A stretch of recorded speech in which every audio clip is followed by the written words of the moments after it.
This is Robert Redford. Wild horses are still out there, among the sagebrush, dust, and rock, in some of the most remote and rugged places in the American West.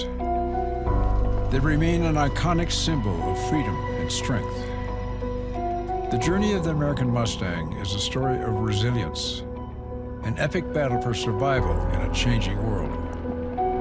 They are part of our history, but their future is far from certain. This is the story of America's wild horses.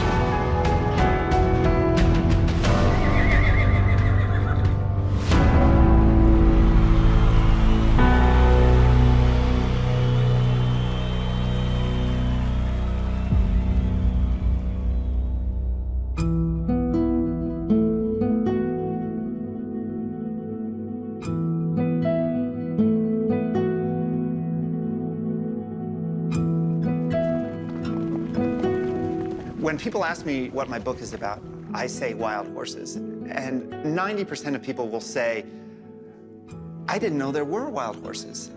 And then I say, not only are there wild horses, but we have about 80,000 wild horses roaming the West. And we've got 50,000 and growing in government feedlots and in pastures. There's far more wild horses than both the government and many people who live in Western states would like to see. I think we're in a crisis today. We haven't found a real sustainable way to limit populations. Right now, the estimate to capture, process, and store a horse is about $50,000. If you put that all together with the number of horses that are in captivity now, the cost is right around $1 billion.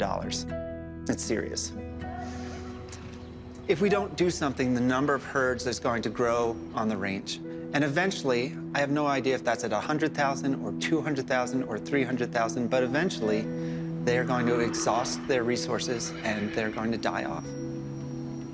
Nobody wants that, and nobody can figure a way out. We should have it within our national ability to preserve our icons. Not everything worth saving can be put in a museum. We've created a management program that nobody of any political stripe likes, and we don't have a way out. And I thought, well, I really want to understand how we got here and try and look for alternatives.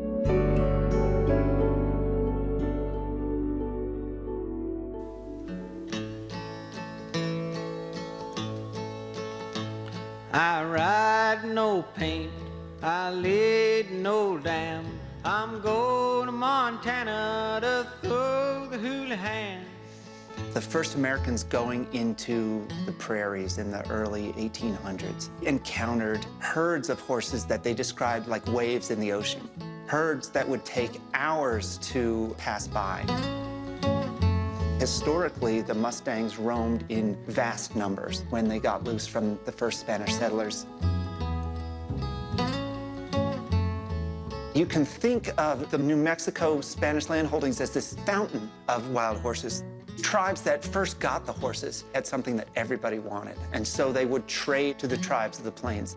You might lose half of them in the process, and those horses spread throughout the West.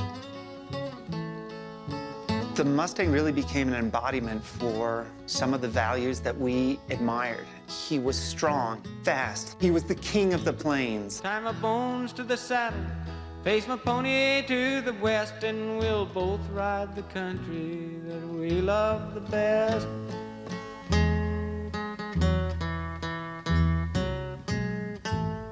When the legend of the wild horse grew in the telling, through dime novels and radio operas and all of that,